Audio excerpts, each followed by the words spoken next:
So I would dare say that thanks to the Toronto Film Festival and Telluride, we are starting to get a little sense of the Oscar picture. Yeah, right? Yeah, I think so. I think so. First Man, interestingly, was at Telluride. Yeah, yeah. Interestingly, Moonlight director Barry Jenkins, notoriously director person associated with Telluride, years and years. Moonlight, Telluride. His new film, the James Baldwin film. Not at Telluride. I think it's interesting that, but it will be what, Toronto, or I guess Toronto. Yeah. I think it's what's fascinating to me is that this is shaping up to be the Damien Chazelle and Barry Jenkins show again, right? But you gotta wonder. I'm like, why is that movie not at Telluride? That's his place. His spot. Yeah. But I think it's interesting. After they're good friends and they love each other and they love each other's movies, and here we have it again, and both of those movies just look tremendous to me. They both look absolutely tremendous. And that's what I thought. I thought to myself, well, maybe that might be why. Maybe, Barry or somebody just like, you know what? I don't want to do that. Yeah. I don't want to be ever like directly in competition, with him. I'll go over here. You go over there, and then if it does, wind its way down to that moment again, that notorious moment again, well, then it'll just be the one time. Yeah. Yep. But a lot of other good stuff. The Favorite getting some good heat, and Green Book is looking really, really interesting too. Oh, yeah. That's so there are a lot of movies in the mix, and then a few other things that look like they're going to be kind of dark horses that'll pop up. A lot of biggish movies. Yeah. But movies should be biggish. They should be. But even Telluride is sort of notorious for smallish movies. Yeah. Moonlight, but this year, First small. Man. No, First Man is pretty huge, and then White Boy Rick, which looks really interesting. I saw that trailer lately. Matthew McConaughey going gritty again, and I remember that story. I like it when he uglies himself up. Yeah, I like ugly McConaughey. Yeah, always a better performance. It is when he lets go of his looks and his body, and he just kind of pours himself into a part. It's all good. Well, let's dive into it. We got a whole big old pile of anime to plumb through real quickly here, so I'm going to waste no time on it. From the good people at Right Stuff, right out of the gate. You got to go to rightstuffanime.com to get this stuff. Go to RIGHTSTUFANIME. That's rightstuffanime with one F.com. And the first one here is Sweet Blue Flowers on Blu-ray. This is a really, really, anime always intrigues me when it goes into that non-animated area where you think, well, normally people think of animation is appropriate for things that lend themselves to animation, but it's not true with anime. Every once in a while, you'll get an anime where you think they could just as easily have done this with live actors. Yeah. But they don't. And it opens up all kinds of really interesting avenues for the artwork and for the voice performances and for the animation. And that is the case with Sweet Blue Flowers, which is a character piece. It's set in a school, as these things very often are, and it just deals strictly with a teenage triangle. A girl and a guy and their relationship, and then the introduction of another girl, which changes the chemistry of that relationship. And it is the first girl who kind of sits in the middle of this situation. The guy who's her childhood friend, this girl who's suddenly this vibrant force in her life, and it's all done in a really, really interesting, artful way. And it's very, very engaging. It's more engaging than I'm probably making it sound, but it's actually quite good. And, of course, based on a manga, which is where the original following came from. So, that is worth checking out. Sweet Blue Flowers. Nobody can fly. Nobody has power beams coming from their eyes. Nope, not at all. Great. And then we've got a whole bunch of stuff from the Gundam universe, and I'll try to go. Now things are going to start happening. Now things start happening. So the Gundam universe, arguably the richest anime universe in existence. It goes into so many different areas. It's richer than Star Trek. It's richer than the Star Wars universe. Gundam is it's massive. You can live in Gundam.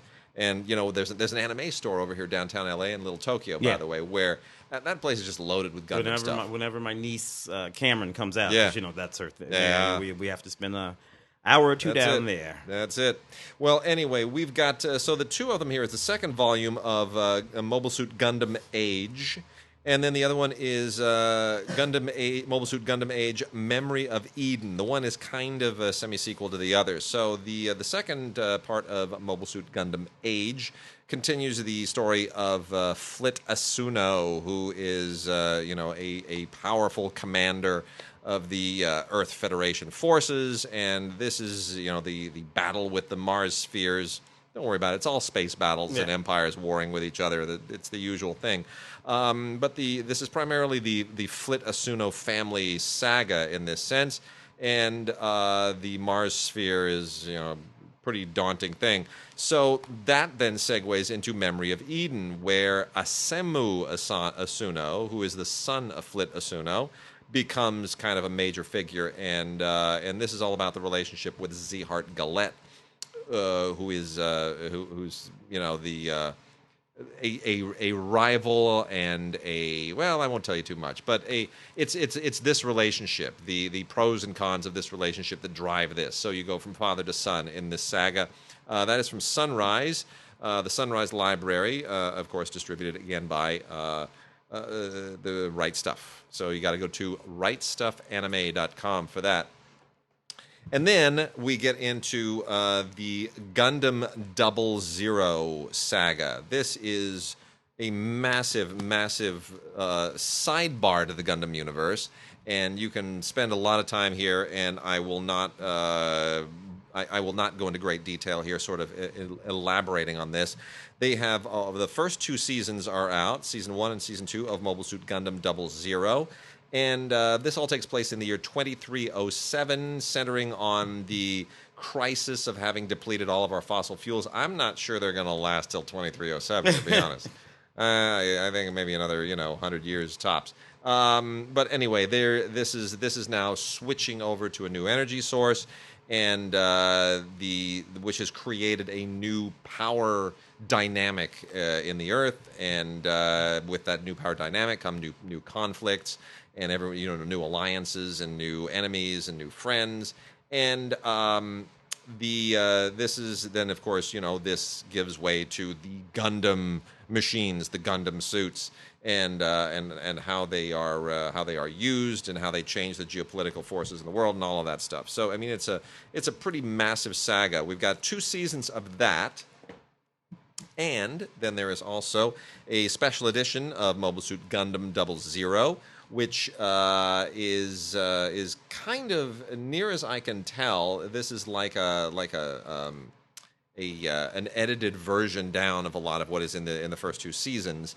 And then there is also Mobile Suit Gundam 00, the movie Awakening of the Trailblazer, which is in the year 2314, and this is also tied into that exact same crisis, that same geopolitical future, and it has a really interesting sidebar here with these. Which I guess they're not transformers, but they're shapeshifters, right? They are.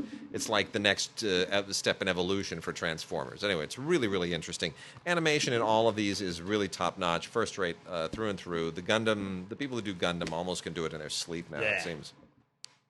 And then from Section 23 and the Made in Japan Library, which is always a little bit out on the edge, the complete original series Glass Mask, or Glass Mask, if we were doing it with my fake British accent.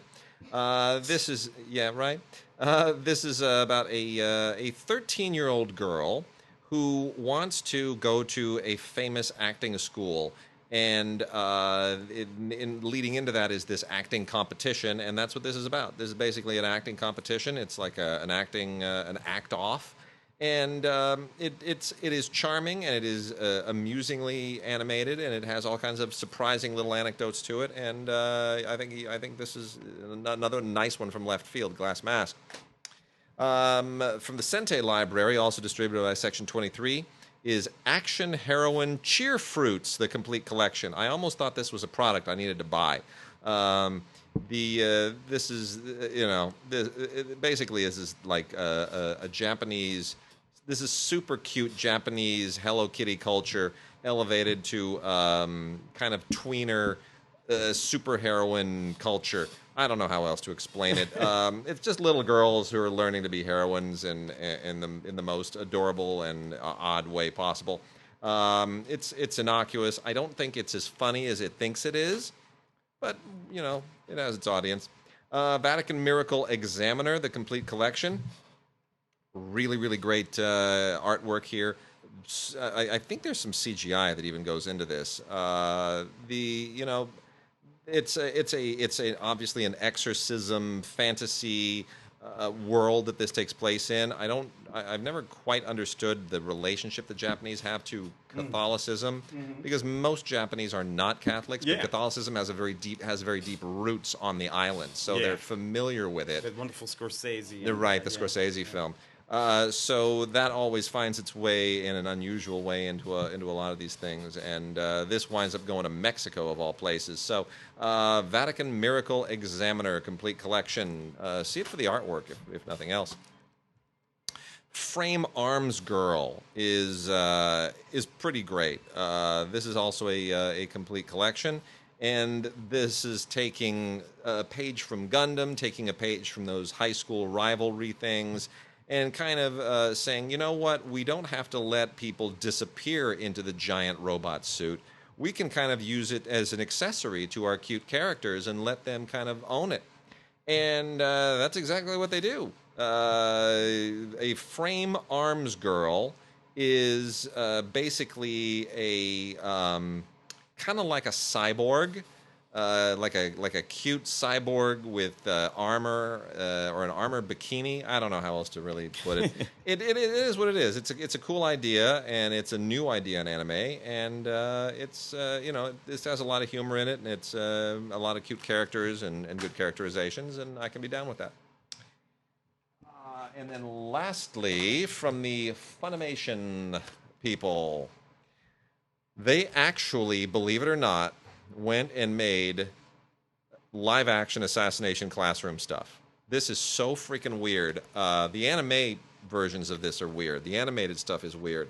Putting this to live action with CGI is just even more weird. I don't even know how to process this. This is Assassination Classroom, the movies, plural, the movies. Also comes with Funimation's own proprietary digital copy, otherwise a Blu-ray and DVD combo set. Look, this whole the big yellow alien teacher thing, and this is just all a little bit too far out for me. If you love Assassination Classroom, you can't get enough of it. I can totally relate, but otherwise that just should never be live action. That should barely be animated. Some of the best animation that I'm talking about this week is in Planetarian, which includes the OVAs and the movie. The OVAs, of course, are the stuff designed for television, not originally seen on television. And this is about an abandoned robot who is sitting around in this abandoned planetarium, waiting for years and years and years to kind of have a sense of purpose.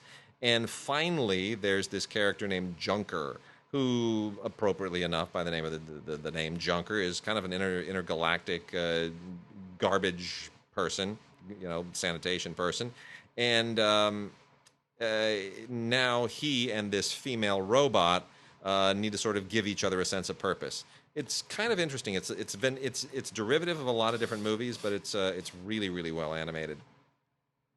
And then Black Clover, Season 1, Part 1. If you haven't followed this, it's pretty good. It's also a magical other world, and it's about two orphans who are aspiring to become a wizard king of this other world.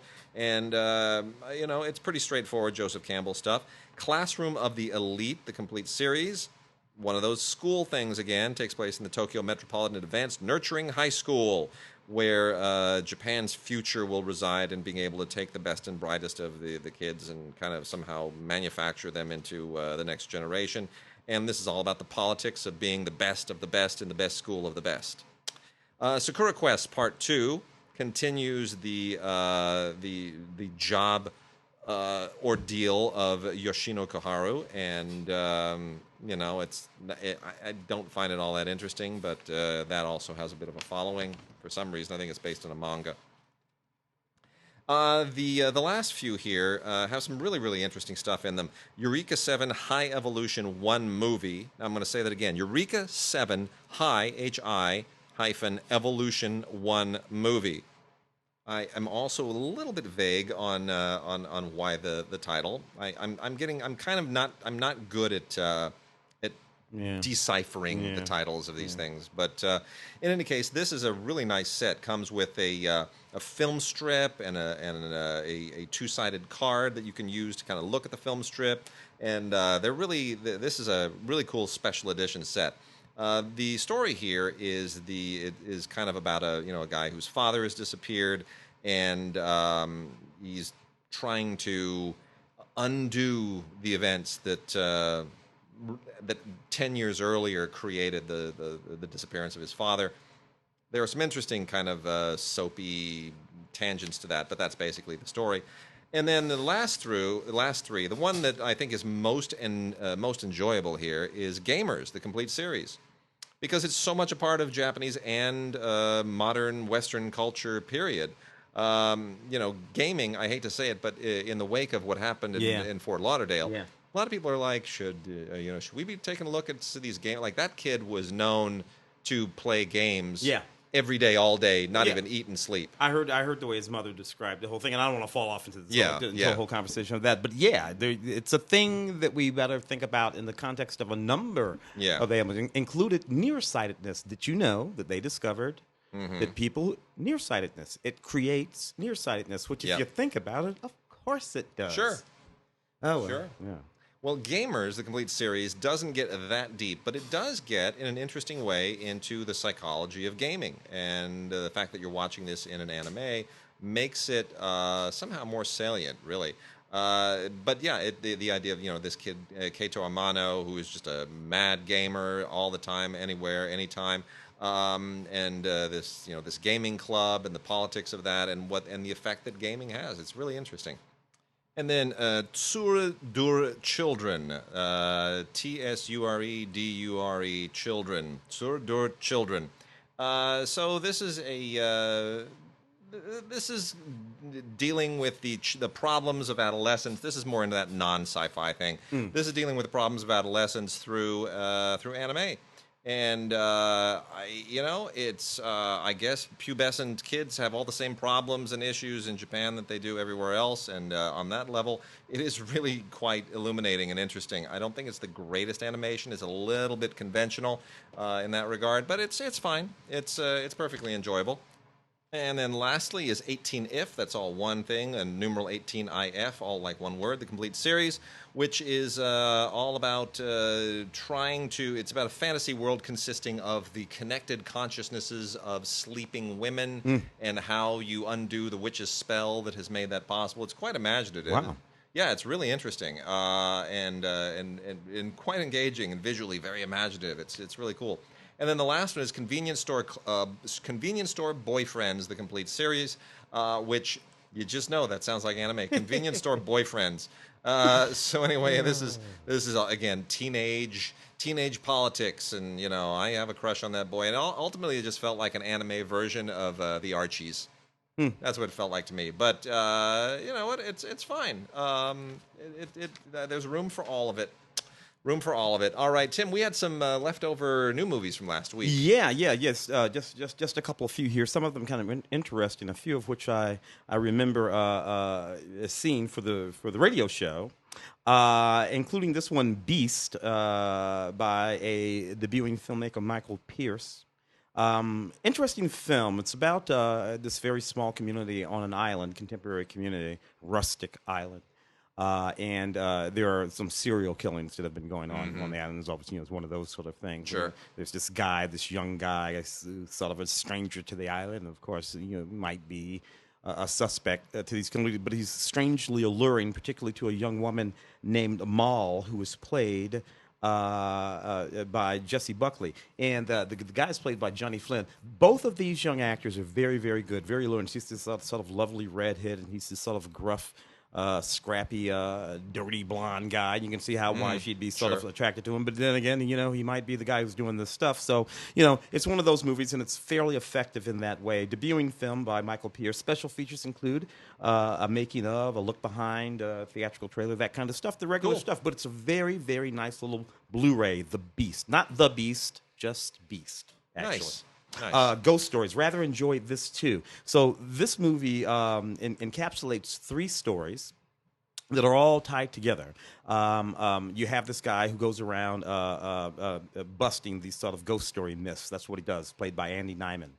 And he's invited to this one particular house where there's been some paranormal, this, that, and the other thing sort of going on. And he's having trouble busting these myths. And he goes through these 3 stories. They all sort of wind themselves back around to his actual life. Martin Freeman, from I love Martin Freeman. Love the Martin. Hobbit. Yeah, The Hobbit. yeah, Hobbit exactly. Martin Freeman. Who's in one of these, in one of the stories too. Neat movie on Blu-ray. Not a whole lot. As a matter of fact, nothing in terms of special features, but good movie with little movies inside them, in and of themselves. Nice. David Tennant is in this. David Tennant is one of my Doctor Who's. In this, and also Jessica Jones. He was. That's right. Yes. David Tennant. Purple Man. Yeah. The Bad Samaritan. This is a fairly mediocre sort of thriller drama thing. He plays this rich guy who has a girl chained up in the basement. These 2 sort of hoodlum knuckleheads who go around stealing stuff from rich people stumble across this fact, and then he sets about making their lives miserable. Could I just say, I love David Tennant, but it almost feels like after playing Doctor Who, so that he wouldn't be stereotyped, he decided that he would be stereotyped instead as the evil psycho British guy. Psycho British guy, yeah. Now we need to move back away from that and become a nice guy again. Yeah, and just play a normal person. Just play a person. In any case, this is one of those. Commentary with the director, Dean Devlin. You know Dean. Sure. We've known Dean for years. Formerly partnered with Roland Emmerich. Rolling all those big-ass Independence Day movies. Now he does his own stuff. Yeah, badly. Yeah. First Reformed. It's funny, I'm talking about Dean Devlin over here. This is a Paul Schrader film. Paul Schrader, who I think was, for a while there, a real icon of mine, at least in terms of writing. Sure. Never so much as a director. Gone off the rails a little bit in recent years. Yeah. Well, this is fairly interesting. Ethan Hawke, Amanda Seyfried, based on loosely a true story about a true place anyway. This church, which in upstate New York was a church that was a stop on the Underground Railroad before slaves would go into Canada. Now that part of the story is true. The part of the story that has to do with this parish pastor and his turmoil over what he has to do in terms of counseling the husband of a young pregnant parishioner, played by Seyfried. All of that's sort of made up and not terribly interesting to me. There is this thing going on, though, that has to do with Cedric the Entertainer in the movie, who's actually using his real name in this film. I think it's the first time I've seen him billed as anything other than Cedric the Entertainer, who's like a black congregant at this church. And what they're trying to do in order to get the money from this company to buy the church and restore it, because it is this historical thing. There's this whole storyline that has to do with that. Extremely interesting. This is one of those situations where they should have moved the B storyline, where Paul should have moved this B storyline up front. But of course, he has to get involved in the sort of seedy, and that it's going to involve that priest and that pretty girl and that kind of stuff. But and thus he missed the story. Anyway, special features include an audio commentary with director Paul Schrader and a few other things. First Reformed. And those are the last of the new movies. All right, and some foreign language stuff, and then we will dive into a big old pile of documentaries. Right at the top, we love the people at Cohen Media, and not just because they pay us to do audio commentaries on occasion, but they just have a really great library. So I've got to highly recommend this. Godard, Mon Amour. This is the latest film by Michel Hazanavicius, the writer-director of the OSS 117 films, and of course the Oscar-winning director of The Artist, who, by the way, good friend of mine, who Tim knows as well, who facilitated my trip to Jordan last year, he is on the set right now of the new Hazanavicius film. Oh, really? Yes, along with Omar Sy, who is the star of it, and I can't say anything about it, but the plot blew my mind. And here I thought he was doing another OSS 117 film, which I guess is next. Oh, okay. But this new film sounds amazing, like really, really amazing. Anyway, Just got a text from him yesterday. So funny. He's on set over there. So Godard Mon Amour is probably going to be more of interest to people who are a little bit nerdy about French New Age or New Wave filmmaking, especially Godard's movies. Yeah. But Which some people don't like. I like that. No, yeah. You're not a fan, blah, blah, blah. Well, you know, I have a love-hate relationship with Godard. And so what this is basically about is the making of a particular Godard film early in his career, and how that intersected. Well, it's his relationship with the woman who would then become his wife, and how this intersects with the political protests that are going on, and when Godard formed this filmmaking, this political collective, and all of these events in Godard's life at this point in the late 1960s are all satirized in this film. Which stars Louis Garrel as Godard, and he is brilliant because he captures Godard's look, his cadence, his eccentricity, his kind of weird lisp. He gets it all. He gets it all right. Yeah, he gets it just perfectly right. And it's just, if you know anything about Godard during this period and his films and his activities, and how he just tried so hard to be one with the kids in their political protests, but he was too old. He was too old. And he was older than Truffaut. He was older than the actual New Wavers. Oh yeah, but it's also because he was trying so hard to be hip that he wasn't. Yeah, and they could see it, but he couldn't. It's like the creepy old guy at a party, right? We all knew that when we were 18, 19, and there was somebody threw a party, and you go to the party, and you're like, "Who's that 45-year-old guy in the corner who's like just trying to be like, why isn't he in bed? Doesn't he have to go to work in the morning? Why isn't it a party with much older people? Yeah, not here. But not here. And all of that awkwardness is so great. It really is. I just thought it was great. In any case, the woman here is Anne Diameschi, who actually did become Godard's wife and was an actress for a moment. And she wrote a book called 1 Year After, which is all about this stuff. And this is based on her book with a great deal of embellishment by Azanavicius, of course. But it's a terrific Blu-ray. It's a really entertaining movie. And it even has a little featurette on it. So Joe also in that movie, who was of course in The Artist. Yeah. It's just all fantastic.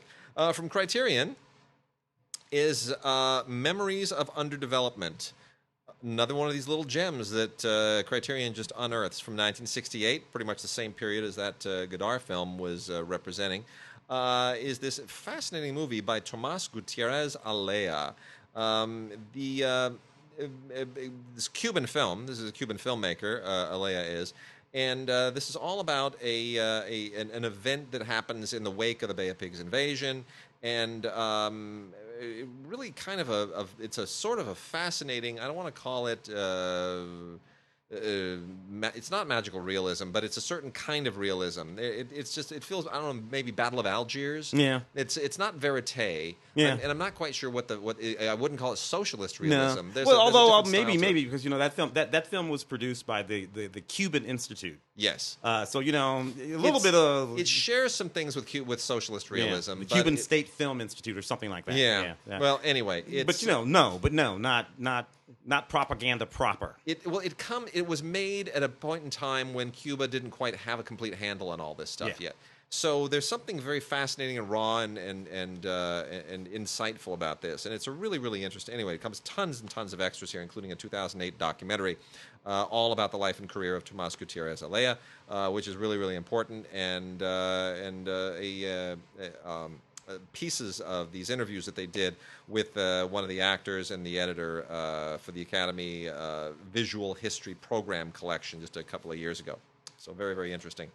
And then we also have a couple from the Arrow Academy line of Arrow, which is always their artier stuff. The first one is a classic Japanese action film called Bloody Spear at Mount Fuji. Oddly enough, there's no bloody spear and there's no Mount. No, I'm kidding. I'm kidding. This is one of those Japanese titles, unlike the anime titles, tells you exactly what this movie is about. This takes place in feudal Japan, and it's about a speared carrying servant of a samurai, and it's kind of a road trip, but it's a violent road trip.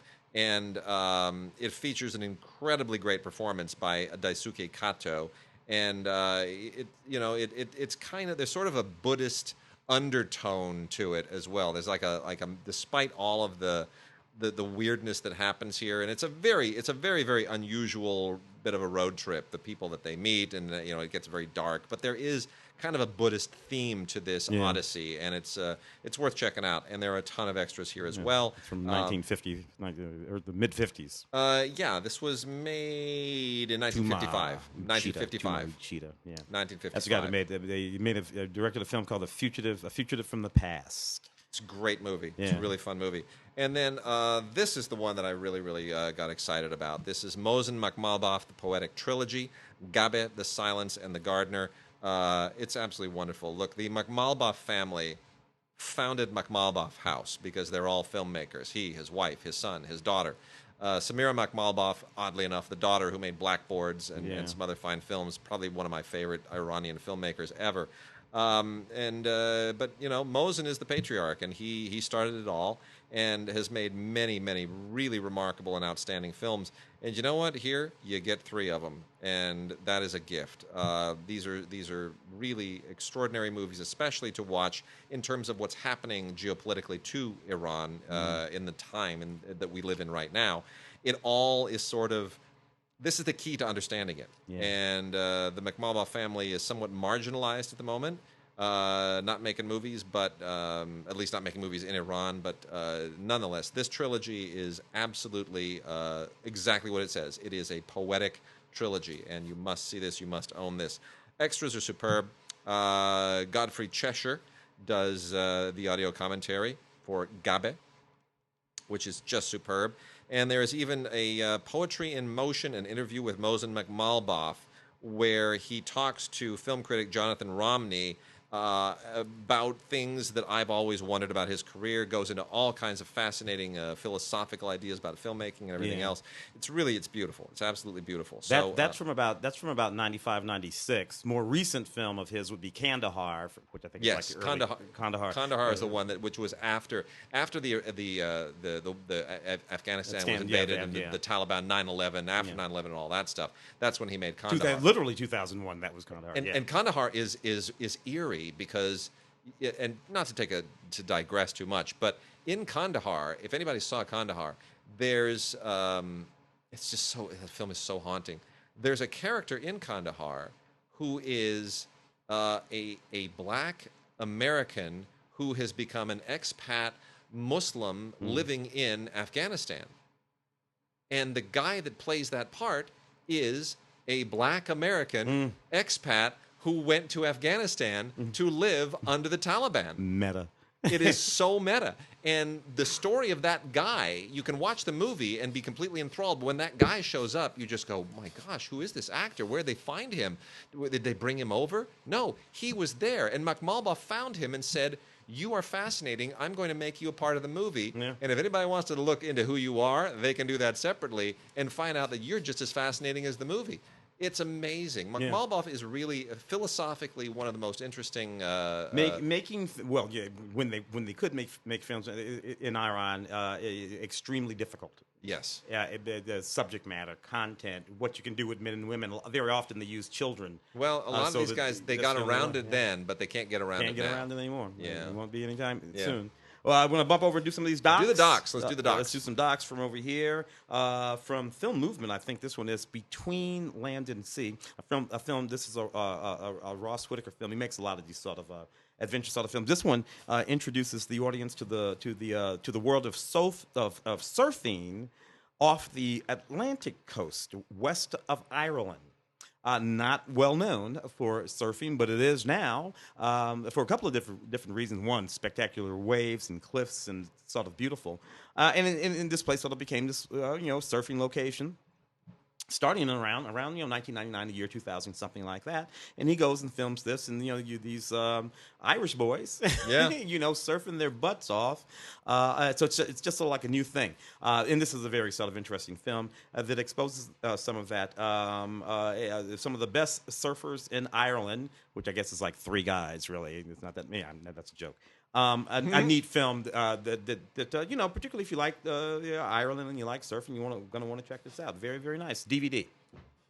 We got a doc here called "We're Still Here: Johnny Cash's Bitter Tears Revisited." This is really beautiful. It's really beautiful if you're a Johnny Cash fan, but if you're just a music fan, you will appreciate this because Johnny Cash made this concept album years and years ago with Peter Lafarge, who was like a folk artist at the time. And it's not, even now, it's not really very well known. And Antonio D'Ambrosio wrote a book about it, and then made this documentary about it. And it's a great look at music. When artists get really ambitious, concept albums are always, that's like a thing of the past. Nobody does those anymore, right? That was a thing of the '60s and '70s, and maybe died out in the '80s a little bit. But in any case, this is just short. It's under an hour, but it's worth looking at. It'll really inspire you, and it'll make you rethink Johnny Cash and his music. This is a fascinating documentary right here by the fairly noted filmmaker Mary Klingmouth. This is about the sort of Russian Revolution in art. And what happened there from right before the revolution, through the revolution, and since. And it's a fascinating film. You'll find references to artists like Chagall and Kandinsky, and who are just pioneers in the sort of new style of Russian art, all of which was brought to a screeching halt by Stalin.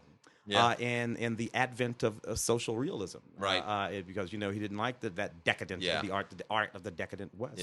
And this film sort of goes back. It's just fantastic. The documentary here has 20 minutes of bonus footage that was not in the theatrically released version of the movie. So anyway, if you're interested in frankly, not just the art itself, but because you can't really look at this without getting an understanding of what the politics were at the time, and those politics, of course, run through to this very day, as we think about some of the things to do with the Kremlin. 100 Years of Russian Avant-Garde Revolution, New Art for a New World by Margie Klingmouth. Sorry.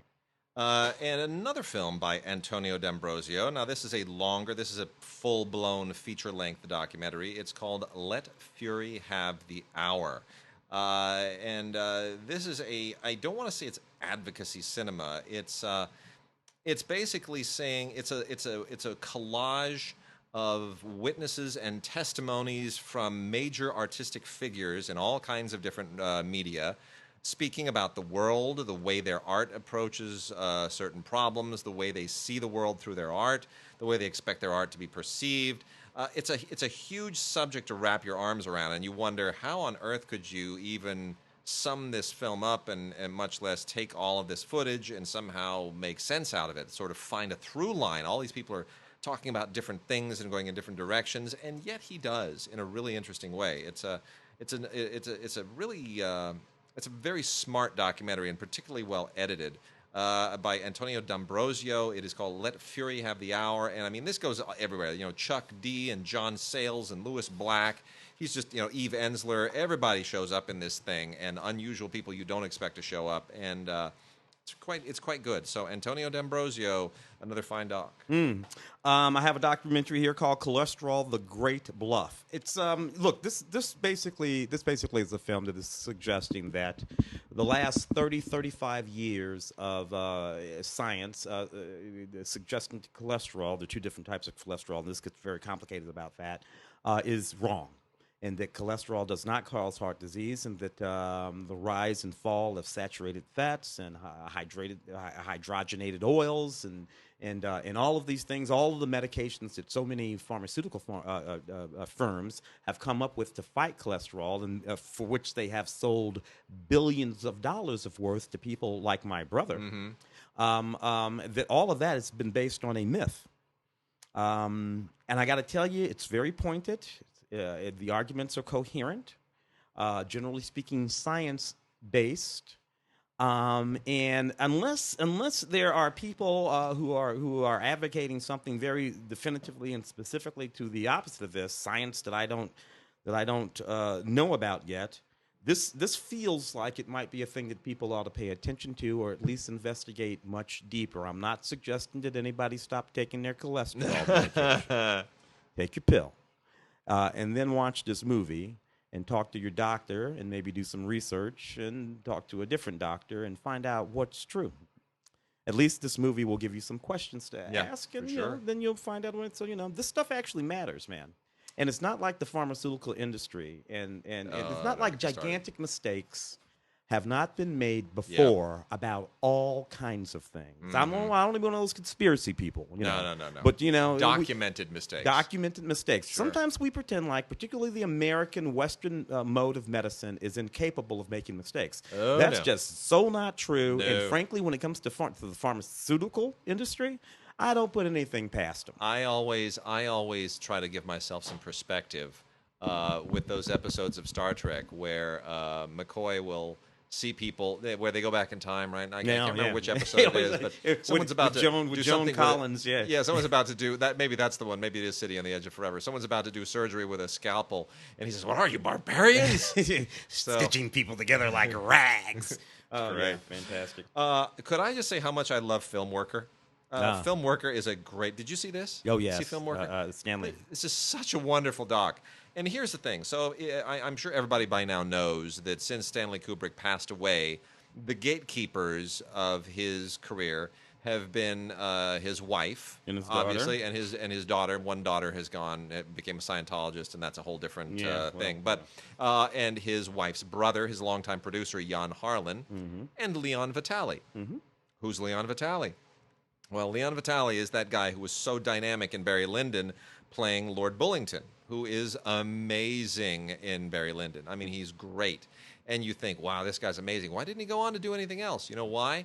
Because after he made Barry Lyndon, he said, you know what, I could go on to be a professional actor, or I could basically just attach myself to Stanley Kubrick and be and just be his assistant for life.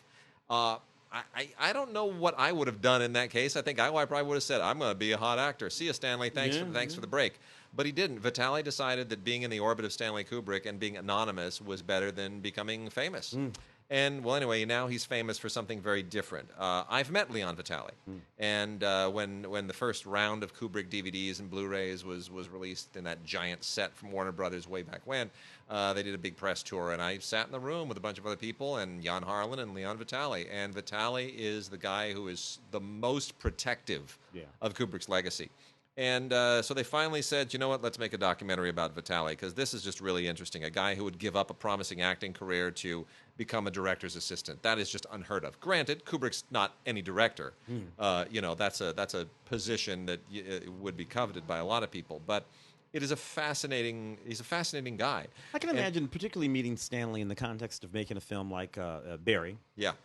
Where you're watching this filmmaker do things that have never been done in movies before. He invented, not invented, but allowed the creation of, required the creation of several high-speed lenses that are still in use today that didn't exist. F1 lenses, so that he could shoot in that candlelight. Yeah.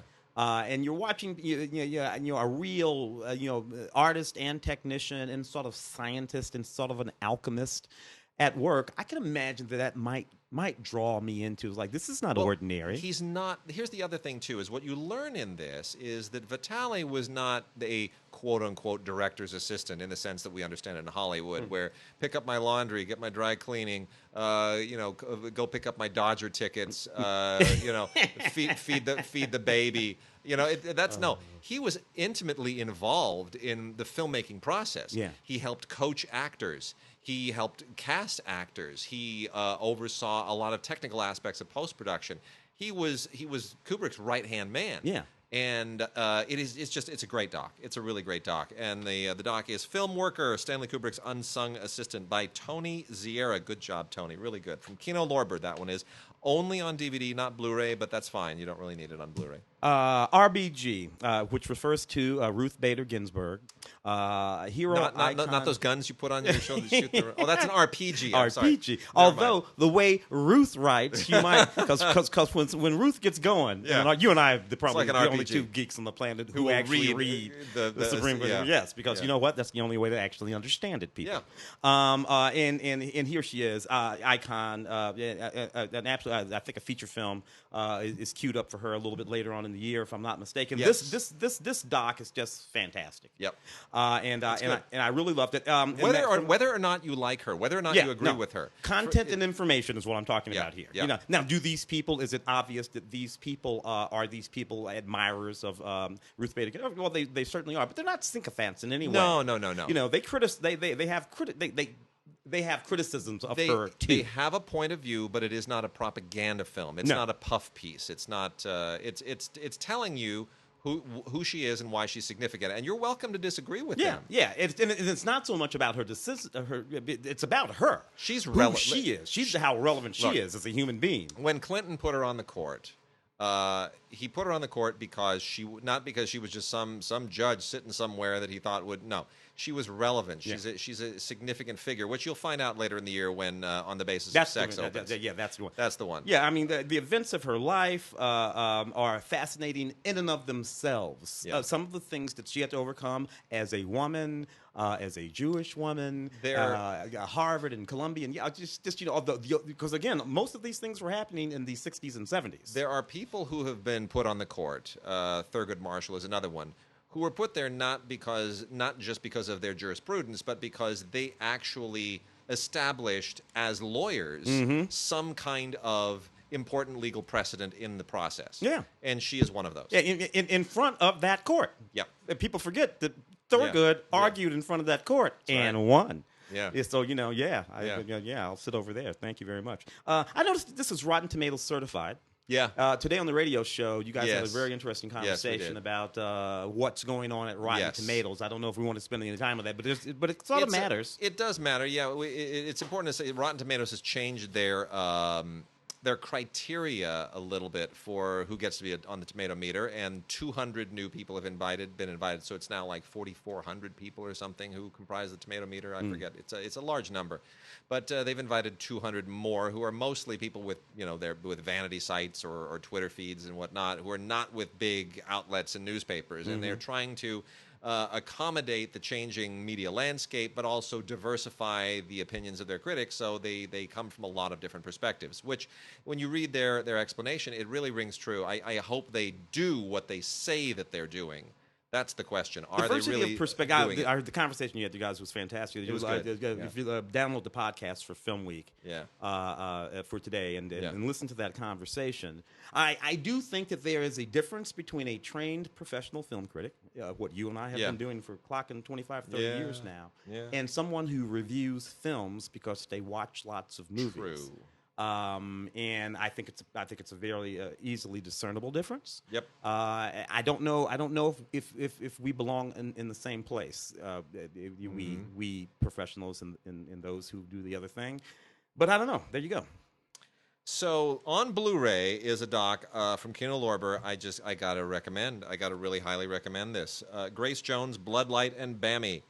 Maybe you're not a Grace Jones fan. Maybe you don't come from our generation where Grace just kind of owned a certain kind of alternative pop techno music thing in the 80s. It was her own style, and it was her own take on it, and she just owned it with the hair and the costumes, and she outshared Cher, and she just technoed Laurie Anderson, and she just had her own thing. And Grace is a significant figure, and she still is. Yeah. Saw her about 4 years ago at the Hollywood Bowl. She's got butt naked. You know what? Must be 70-something. Killed it. I was just going to... Now, here's the thing. She is 70 years old now. There you go. She is 70. She just turned 70. And there are... Early in this doc, she's out there on stage wearing this kind of leotard thing with those legs that just go from here to Detroit. And you look at that and you go, Grace, you're looking really good. It's a good thing that they make girdles that you can put inside. I'm sure there's some kind of ribs inside that leotard kind of holding it all in, because you're almost 70 and, menopause will really wreak havoc on a body. But I'm glad. Later on in the doc, she just sheds it all, and she's walking around buff, just showing it all. You know what? There ain't no girdle. No, that's not needed. Grace. She has a body at 70 that many women at 20 would kill for. Yeah. It Muscle tone, fat free, insane, unbelievable. Wow. And now this doc is directed by Sophie Fiennes, Rafe and Josephine's sister, who has always been an outstanding filmmaker in her own right. What Sophie does that's so smart is she just hooks herself to Grace's hip, follows her around the world, France, United States, concerts, her diet, waking up in the morning, her exercise routine, going home to Jamaica, where she is as at home as she is in aristocratic France, where her son and her extended family live. Grace is a citizen of the world. Yes. She is comfortable everywhere and anywhere. And she doesn't judge people, and it's like I fell in love with Grace Jones all over again. Oh, yeah. And lest we forget, Grace Jones was a movie star, Conan movies, Boomerang. It's fantastic. This is not a doc, but I'll talk about it anyway. Slip out of the. That slipped out of the TV pile. Yeah, from the other day. But I do have one in my hand. We'll cover it anyway. That everyone must see. Won't You Be My Neighbor? Just an absolutely fantastic film about Mr. Rogers. The doc. Will this win the Oscar? Oh, I just can't. Look, I mean, it seems to be the one everyone loves the most, sentimentally. And that's the thing. That's the thing that I think it has going for it. So many people of so many generations, right? Yep. They connect to this man in such a deeply. And this documentary does not shake that. I would have hated it. Yep. If this film came out and it shook my love and faith in Mr. But it doesn't. You love him more. You love him more. Yeah. There was one a few years ago. I think it was about Big Bird, or the guy who played Big Bird. Yeah. It was a lovely film. Yeah. And then all kinds of stuff, issues and stuff with that. And I'm like, crap. Yeah. I'd rather just never. Oh, you're talking about the Elmo guy. The Elmo. Oh, the Elmo. Was Elmo. There are two different docs. There's one about the guy who plays Big Bird and the guy who's Elmo. Okay, yeah. And those were like, docs. This is not. Yeah. He was every bit as. And guess what? A conservative guy, a pastor. Presbyterian. But as socially liberal as any human being that ever lived. Yeah. And when I think about some of the moments that pop up in this show, when he puts his feet in the tub of water there with the black, these sort of so subtle, so wonderful. So yes, definitely on my list for Academy Awards this year. For sure. Won't You Be My Neighbor? Got a few from PBS. We'll roll through real quickly. A bunch of DVDs and one beautiful Blu-ray. From the American Masters line is Wyeth, the life of Andrew Wyeth. One of my favorite painters. In bold strokes. And boy, do we mean bold strokes. Yeah, Wyeth, just a real treasure, a real American treasure. And this Helga series captured me when I was around, particularly when I read the story of them. Yeah. And to this day, and they have my favorite Helga at the Norton Simon over in Westwood. Yep. And I have many a time drove to the Norton Simon just to stand in front of that Helga. What's beautiful about this is it gets into all of the controversy about his work, because he was not loved by critics. No. He was popular. He was a popular artist. But not like an Andy Warhol popular artist. It was like a Norman Rockwell kind of a popular artist who touched a nerve with people that critics were a little bit too disconnected to appreciate. Wonderful, wonderful installment of American Masters. And then Sir Edmund Hillary, Everest and Beyond, a 6-part drama. This is PBS. This is not a documentary, but it is part of the PBS thing. And this is a wonderful look at the New Zealand explorer who became who was the first to get up there and conquer Mount Everest, and who had an amazing life independent of that. Really, just superb drama. And I love the stories of great explorers. They inspire me, and people, whether it was the North Pole, South Pole, Lake Victoria, I don't care. Just as long as you're going out and braving the Lewis and Clark, go and just brave something and go somewhere. I'm so into that. So anyway, Sir Edmund Hillary, Everest and Beyond, excellent PBS drama. And then 10 That Changed America. This is 10 monument streets and modern marvels that changed our nation.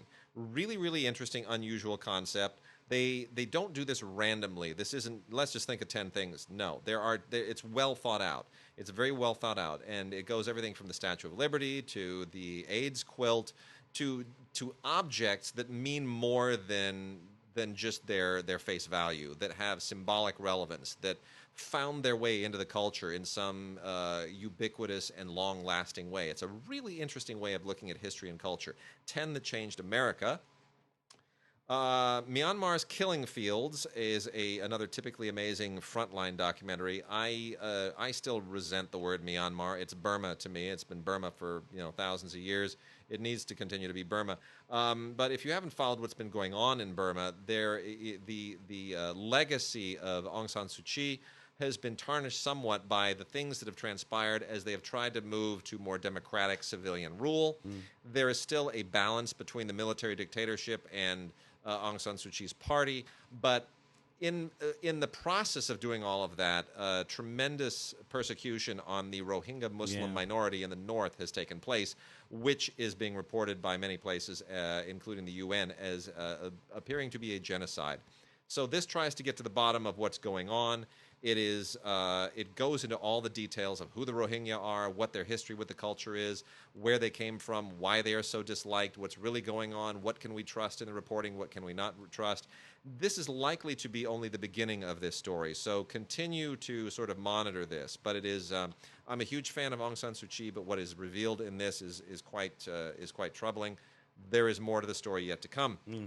And then the last two here from PBS, Outback, Journey Through Northwest Australia, which is a journey through Northwest Australia. There's nothing else to it. It should have been on Blu-ray. This really begs to be on high def. It's great photography. It's 3 hours, which is roughly how long it takes to actually walk across Northwest Australia.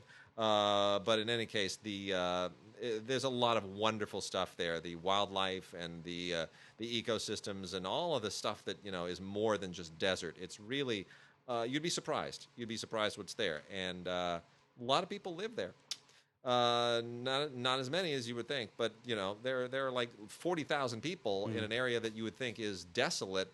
Is still a lot of people. Yeah, like 40,000 people is that's a small. I mean, they're spread out, but still. Yeah. Anyway, really interesting. Outback. It's called Journey Through Northwest Australia. And then the last PBS thing here is a Blu-ray called Earth's Natural Wonders, Season 2, Life at the Extremes. If you saw Season 1, you know how much they put into this. They spend money. They go where they need to go. They shoot stuff that just has no business even being on your radar, and they make it look so unbelievably gorgeous. And this is something you just want to put on your Blu-ray player, fire up the widescreen TV, and just let it make you happy. It's beautiful. We live on an amazing planet, and with some incredible people and remarkable wildlife. And this Season 2 of this BBC Earth show, Earth's Natural Wonders, absolutely captures it. Kudos to these people for going to where they go, because it can't be easy. There's that explorer thing again. Yeah. There it is, baby. Strange Victory, a rather interesting documentary-ish kind of thing from about 1948, a couple of years after the war. So what Leo Hurwitz is doing is following a number of black soldiers, particularly some of the Tuskegee Airmen, but other black soldiers, home from the war. Soldiers who fought the Nazism, fought for America. Soldiers who were greeted with cheers in France and in England, and in Italy. For repatriating. And they come home to the United States of America to face what he described as a sort of fascism, the fascism of racism. Yeah, and he follows these soldiers all through the South. Now they do some recreations in this film, and actors playing various different people and stuff like that. But generally speaking, it's a documentary, fairly famous from 1948, Strange Victory. And what it does is expose the sort of blatant hypocrisies, and it follows this dynamic and storyline right through the 40s, through Jim Crow South, continuing Strange Fruit, all of that, to the beginning of the 1960s when the Civil Rights movement begins in earnest. And I love this film because it makes a very, very direct connection from the Civil Rights movement back through that whole post-war period. And a lot of times we look at the Civil Rights movement as this thing that sort of just sprung up out of nowhere. You know, it's a period of its own, the civil rights movement period, and we talk about it and we give it a beginning date of sometime in the 60s, and we even give it an ending date of sometime around 1976, 75, or something like that, or maybe 1980 when Jesse Jackson ran for president with the Rainbow Coalition. Right. You know, and but we give it this sort of begin and end date, and this is a misnomer. This is untrue. It didn't begin in the 60s. It began, frankly, even before this. You take it all the way back to Marcus Garvey, if you want to. For sure. And certainly it continues to this day, Yeah. as we can see. It has a different name. Nevertheless, this explores a very interesting period right in the middle of all of that. This is from Milestone. It's from Milestone. We love our friends at Milestone. Good stuff. Very, very good stuff. American Hunter, 6-part series, documentary series about the history of hunting in the United States of America and the weapons used for hunting in the United States of America. And it really is a deep historical piece from, man with the muskets, right off the old Mayflower and all that kind of stuff, and how various different weapons were developed just for sportsmen and hunting, and then how that sort of changes over the course of the years and becomes more about sportsmanship. Yep. How there was this interesting period in the late 70s where the bow and arrow became the thing that the American sportsman, the true American sportsman. I remember my wife's father was a bow and arrow guy, go out and hunt deer with a bow. Yeah. I thought it was absolutely barbaric. But, he thought I was a punk, so what the hell. American Hunter, sportsmen, conservatists, conservationists, and patriots. Nice. 6-part series. Got a couple with war themes here, and they bracket something very interesting. I'll start with the more familiar story, Auschwitz and Back, the Joe Engel story. I don't want to say I hate saying that anyone's Holocaust experience or World War II experience is more significant than anyone else's. They're all valid, they're all important, and they're all part of a larger picture. But Joe Engel lived one hell of a life, and still is living, by the way. He's 90 still, and as of this speaking. And he was 14 when his family was seized by the Nazis, never saw his parents again.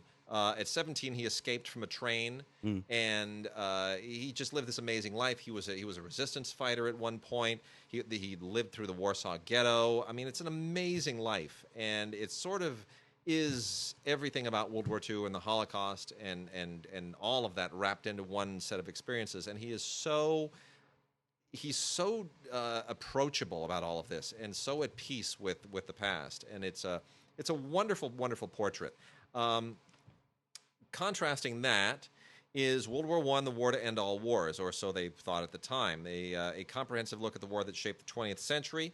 And this is from Mill Creek. There's a lot here. There have been a lot of World War I's because we're still in the centennial of the World War I period.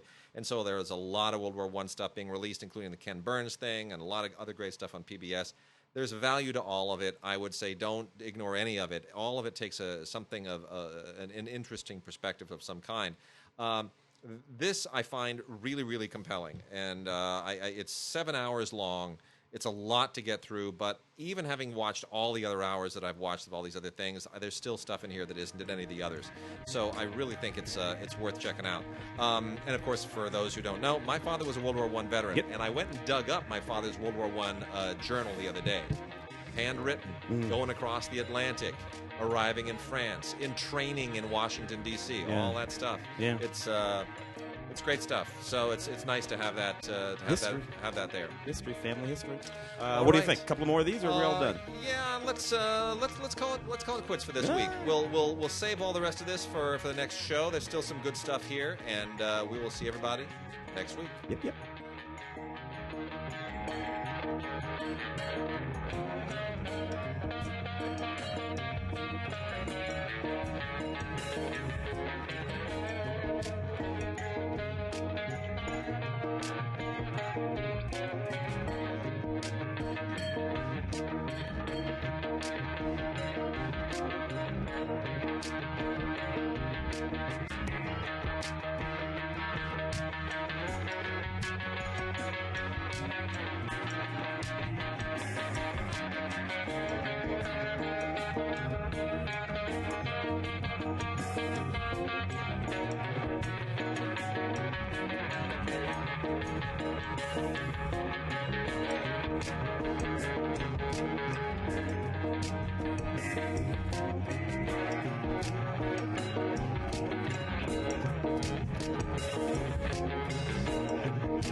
Bye.